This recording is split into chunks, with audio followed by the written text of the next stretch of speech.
100కు పైగా దీర్ఘకాలిక సమస్యలకు ఎటువంటి ఆపరేషన్ దుష్ప్రభావాలు లేకుండా హోమియోపతి చికిత్స. ఎలా ఉన్నారు అన్నది, ఎందుకంటే మీరు ఇప్పుడే టాబ్లెట్ వేసుకోవడం చూసాను. సో ఫీవర్ టాబ్లెట్ వేసుకొని మరీ ప్రమోషన్లో పాల్గొంటున్నారు. అంటే ఏంటి అంత ప్యాషన్ ఏంటి సినిమా మీద మీకు? సార్ ఎంతో మంది ట్రై చేస్తే ఒకరికి వస్తుంది అవకాశం వచ్చినప్పుడు మన 100% మనం చేయాలి కాబట్టి దానికి చేసే ప్రయత్నం, పోరాటం అంతే. ఓకే. అంటే చూడాలని నువ్వు చిత్రంతో బాలనటుడిగా పరిచయం. అవును సార్. ఈ రోజు మిరాయి అసలు అమేజింగ్ గ్రోత్ అనేది. Thank you sir, thank you. అంటే ఒకసారి ఈ పొజిషన్లోకి వస్తానని ఎప్పుడైనా ఊహించారా సార్? అంటే లేదు సార్, ప్రతిరోజు భయమే. ఇవాళకి ఇప్పటికి ప్రతిరోజు భయమే. నా చైల్డ్ ఆర్టిస్ట్ కెరీర్ అయిపోయిన తర్వాత చాలా స్ట్రాంగ్గా నేను నమ్మేవాడిని, నేను లీడ్ యాక్టర్ అయిపోతాను. బట్ ఎప్పుడైతే ఆడిషన్లు ఇవ్వటం మొదలుపెట్టాను, ఎప్పుడైతే ఆఫీస్ తిరగటం మొదలుపెట్టాను, మెల్లమెల్లగా రియాలిటీ స్ట్రైక్ అయింది. మనం అనుకున్నంత ఈజీ కాదనమాట అనేలాగా.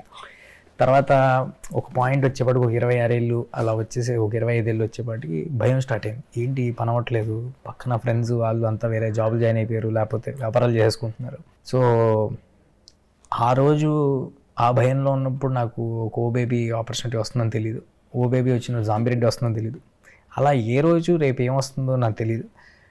బట్ అది రావడానికి నేను చేసిన కృషి, ప్రయత్నం అవి మాత్రం చాలా ఎక్కువ సార్, చాలా ఎక్కువ. బట్ మనం అవన్నీ చేసినప్పటికీ universe should help us and audience దేవుడి దయ. అంటే బాలనటుడిగా చాలా సినిమాలు చేశారు. ప్రతి సినిమాకు మీకంటూ ఒక స్పెషల్ రికగ్నైజేషన్ బాలనటుడిగా. కొంత ఆ గ్యాప్ తర్వాత మళ్ళీ మీరు ఎప్పుడైతే ఓ బేబీ సినిమాతో హీరోగా ఎంటర్ అయ్యారు, so one of the lead character.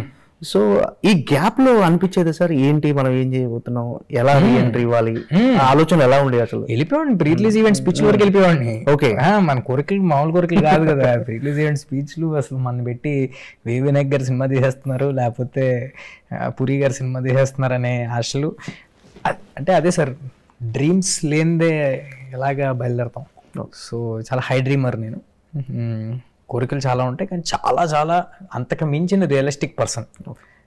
చాలా ప్రాక్టికల్ అండ్ రియలిస్టిక్. యా.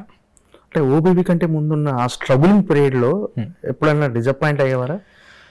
చాలా భయంకరమైన డిసప్పాయింట్మెంట్లు, డిప్రెషన్లు అందరికీ కామనే సార్, అన్ని ఫీల్డ్స్లో అందరికీ కామనే. ఇవాళ నేను అవన్నీ చూశానని ఏదో నేను అంత కష్టపడ్డాను ఇంత కష్టపడ్డానని చెప్పుకునే ప్రయత్నం ఏం లేదు. ఆ రోజు అలాంటి డిసప్పాయింట్మెంట్లు, లేకపోతే అలాంటి కష్టాలు, అవకాశం లేని రోజు, ఒక్క అవకాశం వస్తే చాలరా బాబు అని అనుకున్న రోజులు ఉన్నాయి కాబట్టే ఇవాళ నా జర్నీ ఇలా ఉందని నమ్ముతాను నేను. యా. అంటే ఓవివి తర్వాత జాంబిరెడ్డి, తర్వాత అద్భుతం, నెక్స్ట్ హనుమాన్, అంటే 4 సినిమాలు సక్సెస్. అంటే మధ్యలో ఒకటి ఉందిలేండి ఇష్కని. 99% స్ట్రైక్ రేట్. రైట్, అందులో ఎలా చూసుకున్నా 99% స్ట్రైక్ రేట్.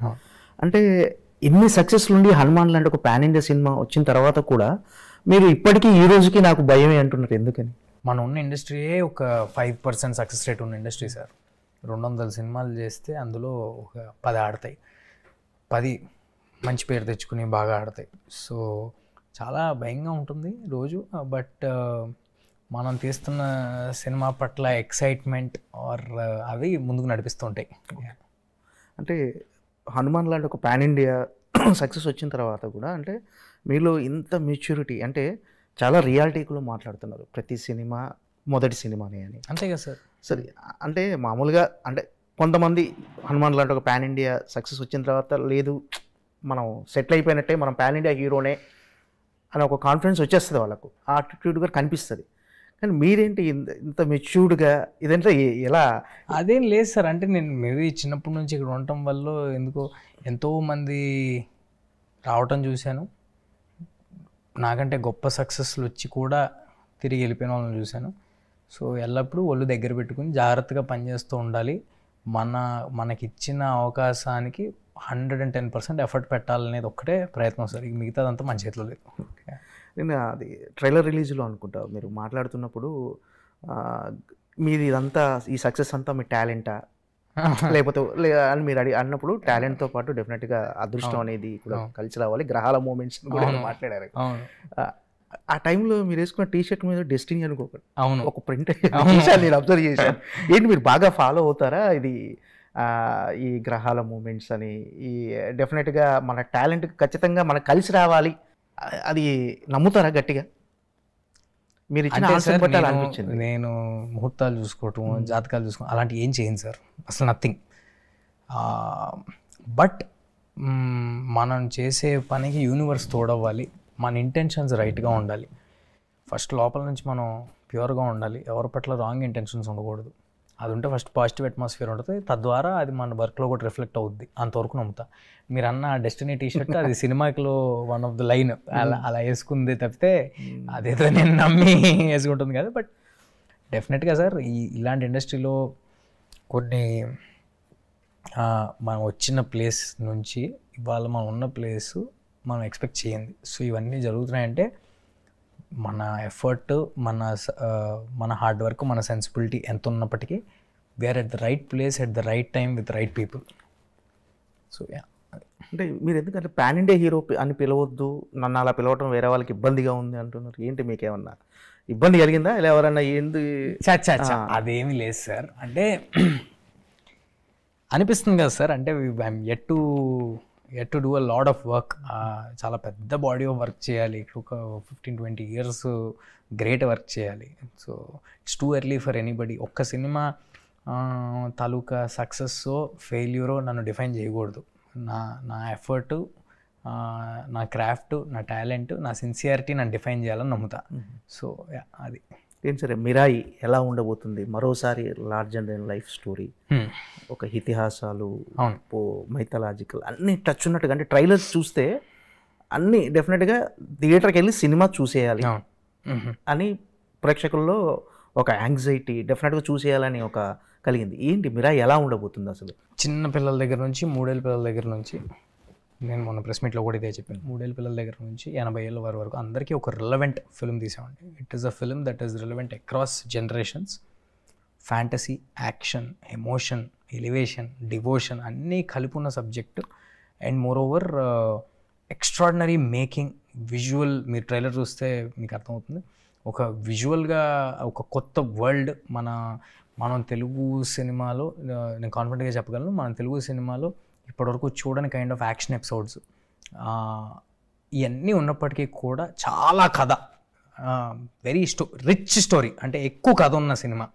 ఇవన్నీ ఉన్నప్పటికీ మన కోర్ లెవెల్, ఒక తల్లి ఆశయం కోసం, తల్లి ఆశయాన్ని కొడుకు ఎలా తెలుసుకుని దానికోసం ఎంత దూరం వెళ్ళాడు అనే ఒక మన కల్చర్కి చాలా దగ్గరగా ఉండే ఒక ఎమోషనల్ ఫిల్మ్.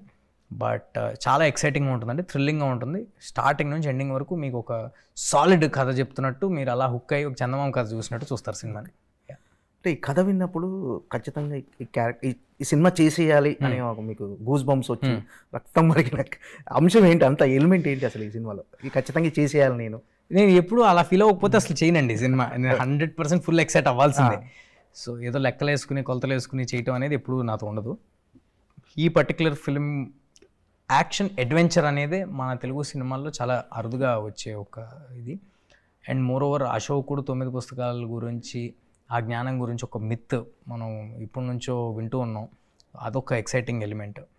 అండ్ ఈ సినిమాలో ఎంతటి పెద్ద విపత్తు వచ్చినా, ఎంతటి పెద్ద విపత్తు రాబోతున్నా దానికి సమాధానం మన ఇతిహాసాల్లో ఎప్పుడో పెట్టబడి ఉంది అనే ఒక కాన్సెప్ట్ నాకు హైనిచ్చిన కాన్సెప్ట్. అండ్ ఇవన్నీ ఎవరు చెప్పారు అనేది కూడా ఇంపార్టెంట్ అండి. ఇదంతా ఒక ఎక్స్ట్రీమ్లీ టాలెంటెడ్ పర్సన్ కార్తిక్ ఇలాంటి ఐడియా చెప్పేపాటికి ఐ వాజ్ సూపర్ ఎక్సైటెడ్. అంటే ఇది నేరేషన్ ఇచ్చినప్పుడు మీకు బాగా ఈ సినిమా చేశాను సన్నివేశం